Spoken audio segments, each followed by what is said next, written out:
very unusual, very sensitive message. Gosh, thank you. Thank you for bringing it in. Thank you. I've just regarded them as curiosities, really, certainly not as anything of moment. What is it? As far as I know, it's a silver salver. Right. My grandfather bought it in 1944 for £30. Right. Most people, when you find a salver like this, will tell you straight, oh, it's a visiting card tray. Right. Which it isn't. When this was made in the 18th century, what would have sat on top of it would have been almost certainly a teapot or a coffee pot. Oh, right. The salver itself, though, you can see from the marks here, was actually made in Ireland. So we've got the figure of Hibernia, and we've got the crowned harp. Now, those are both for Ireland. Maker's mark, a chap called Goodwin, working in Dublin. And if they put a maker's mark on, they generally left off the date letter. Right. And if they put on the date letter, they left off the maker's mark. There's got to be an explanation for that somewhere, but it is far better to have what we've got here, which is the maker's mark and no date letter. Because all is not lost, you can actually work out when the salver was made, to within 2 or 3 years very often, sometimes to an actual year, because of the variations in those two marks. Now, we look down the columns here. There we are. In fact, I've checked on that, and it's 1743 to 45. There's a very distinctive feature there, where the harp is broken at the top, and that appears in the harp there. So we can know, even without a date letter, that it was made at that time, which is super. Lovely little salver. Super coat of arms, quite original Rococo cartouche. £30 in 1944. Had you thought about today? No, not at all. I would think that you would have to insure that as an Irish one. Irish ones are always worth more than the equivalent English example. As an Irish one, I would say you would need to insure it for £1,000. Really? It's a smashing little salver. Gosh, thank you. Thank you for bringing it in. Thank you. No idea what this is or where it came from. Now, who wrote that? I think that's probably written by my grandfather, because he was a professor of biology at Cambridge University, and he was, I think, the original owner of it. Right. So I'm not entirely sure whether he actually used it at all, but it was from him that it came. There's a signature here, which is J. Clark, Fecit, Edinburgh.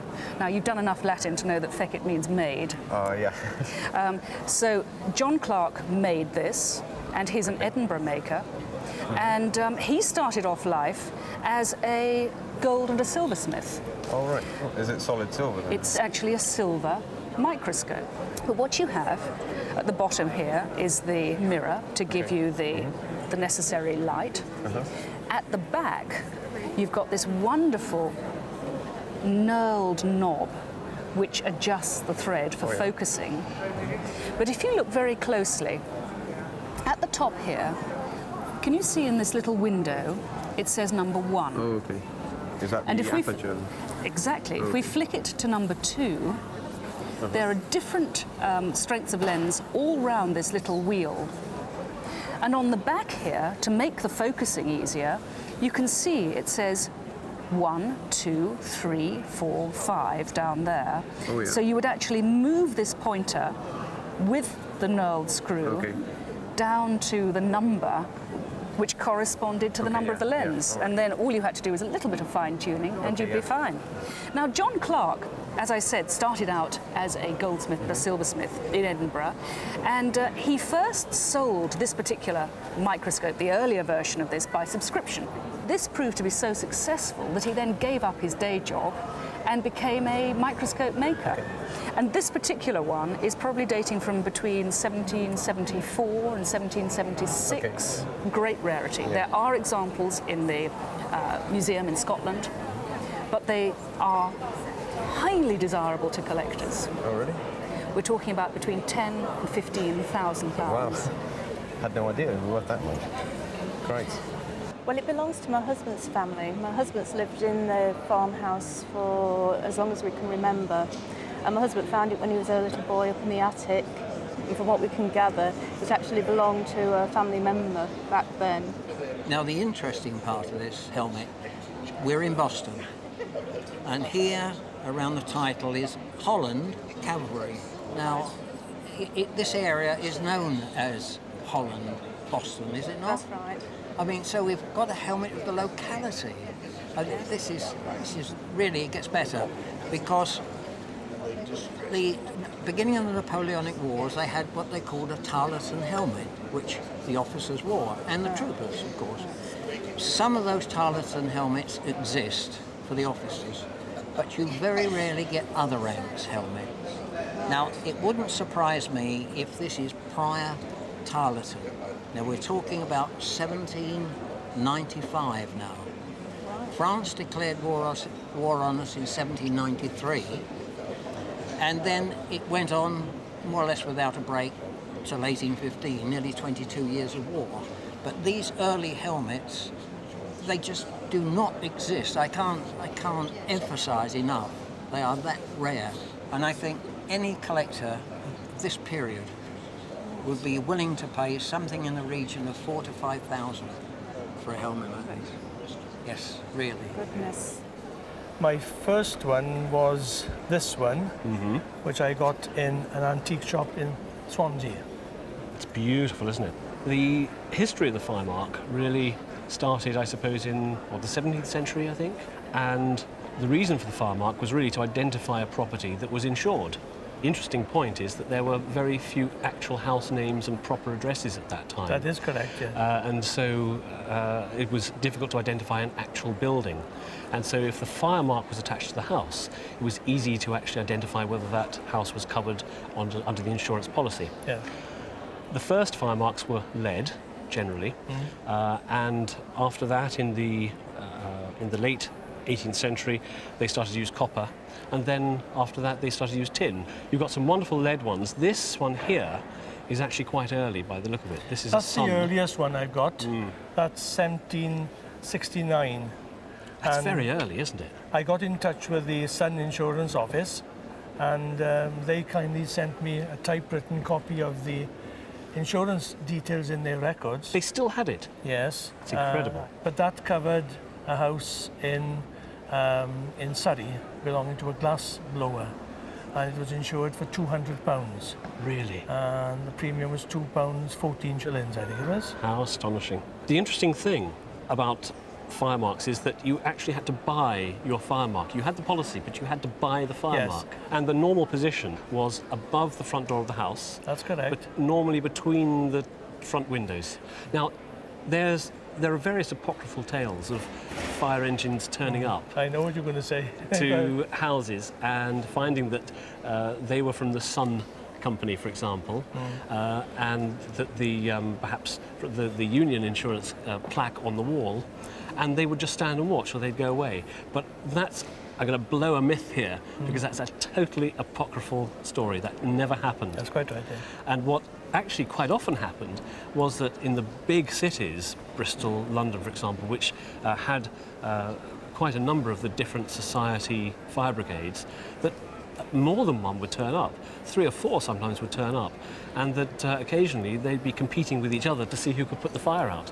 Well, according to some stories, there might have been occasions when the members of one brigade where they may turn the water hoses on the other lot to send them away. I'd love to have seen that. Because they want to get a reward from the insurance company for putting the fire out. Of course. That might have been a popular misconception, but that is how it's generally understood to be. Why do you collect them? Oh, I don't know. I worked for an insurance company, so I had an interest, right. and it went on from there. Well, it's a wonderful collection. Have you ever had it valued? No, not as such. I would have said, for what I see here, you've probably got a collection worth certainly between £2,000 and £3,000. Wonderful. Good. Thank you very much. Good. Picturebacks. When did you collect these? From about 20 years ago, and I stopped, I think, about 10 years ago, because frankly I just never saw anything as good as this. Well, I have to go along with that, actually. I mean, it's very rarely that one sees such good examples. In this case, what have we got? We've got the heron We're looking at a date there around the 1750 mark.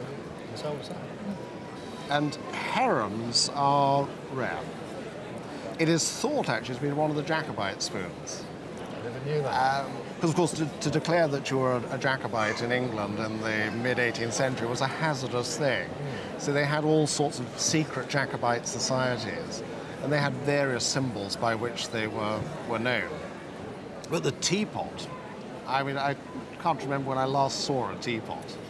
That is one of the great rarities. A little bit later in date, we've gone on to the Old English after 1760. When did I last see a Masonic? I mean, that is just so rare. Just seeing one of those, I would be quite excited about. So, I mean, today, those, I would be thinking, certainly well in excess of £1,000 for the set. The herons, at least £600 to £800.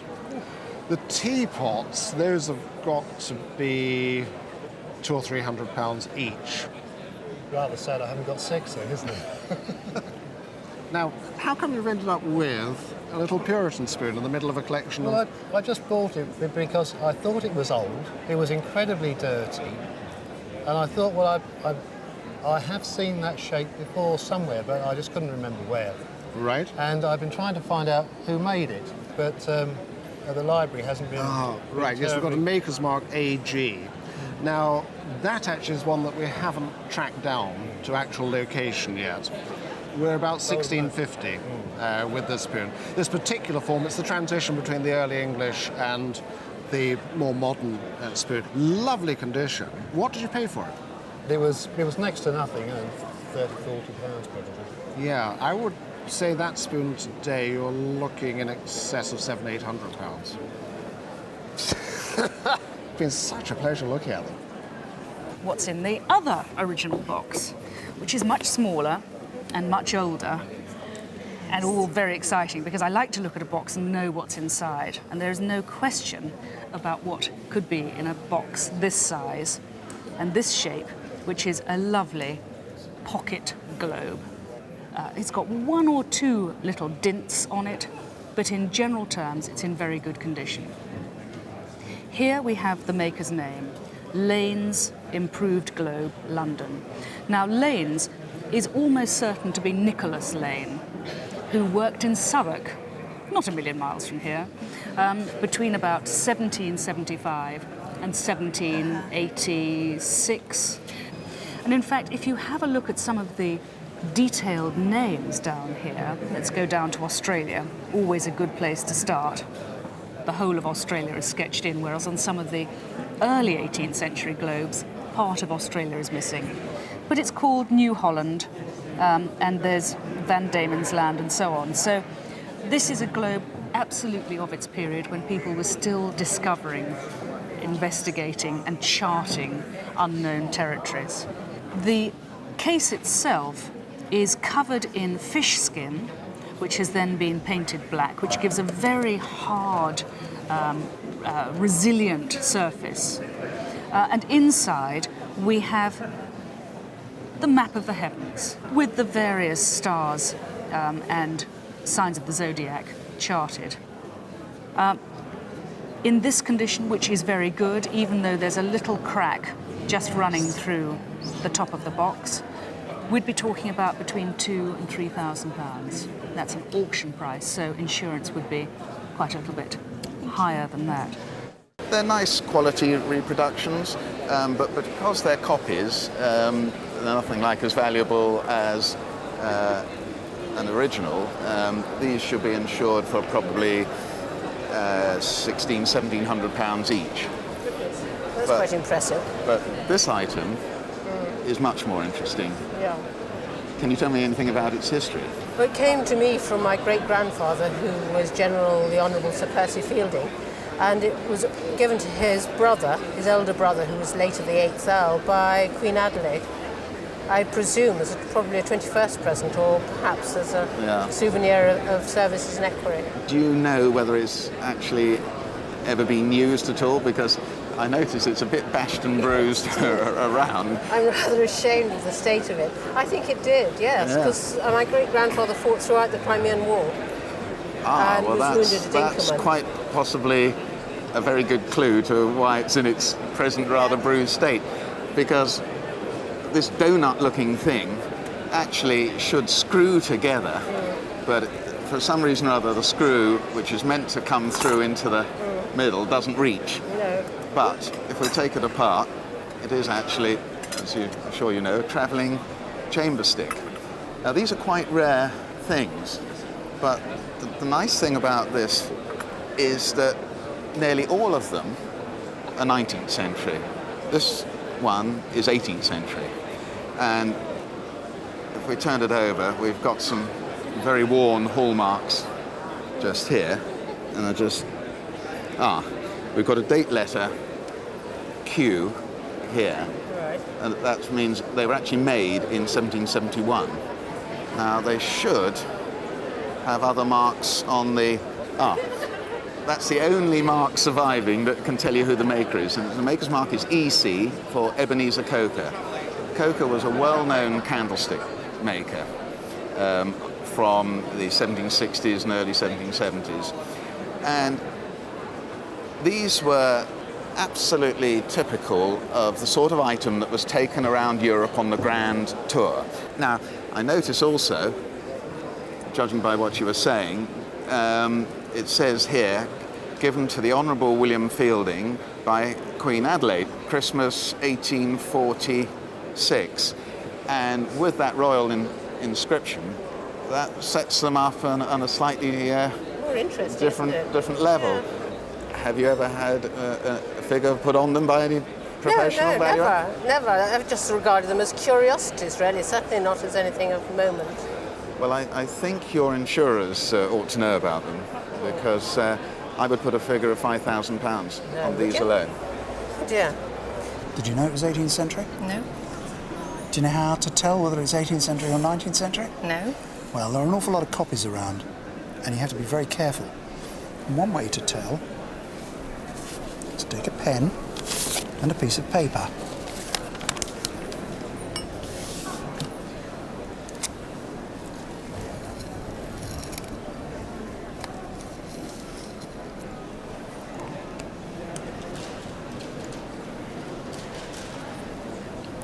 Smaller on the top than the base. The fakes are almost invariably the other way around. Right. They never make the base big enough. It's a pretty surefire way of telling. This one dates from about 1755 with this lovely cotton twist stem. Do you know how they made the cotton twist? No. Absolutely amazing. You get an iron collar and you put a pattern of white glass rods and clear glass rods in the pattern you want. You heat the collar up until the glass is melted, and you put an iron rod on one end and an iron rod on the other end, and two men walk the length of this hall. And what started out that big ends up that big. Right. And they just break it up into sections and make it into a glass stem. They then put the foot on it and they put the bowl on it. Now, the nice thing about this one is that we've got an inscription on here in diamond point. This was actually engraved with possibly a diamond ring, but more likely a diamond fixed in bitumen on the end of a pencil. And they've engraved it with this message. I can't see it, I have my glasses. What does it say? A keepsake from Yeah. Sarah Smith Yes. to Sarah Louise Ford. Sarah Louise Ford would have been my great-grandmother. I think it goes back further than that. There might have been another one. Or do you know the other person? No, Ford was my grandmother's maiden name. They were from Bristol. Well, it might be a later engraving, but I would have put that engraving to the beginning of the 19th century. And that would take it back way beyond your great-grandmother. But who knows?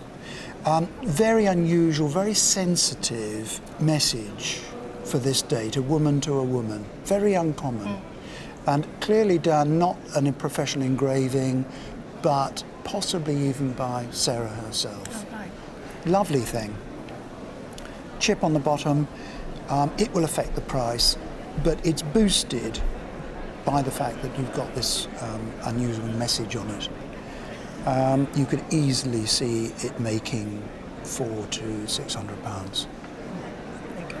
Nice thing. Yeah. Thank you very much. Thank you.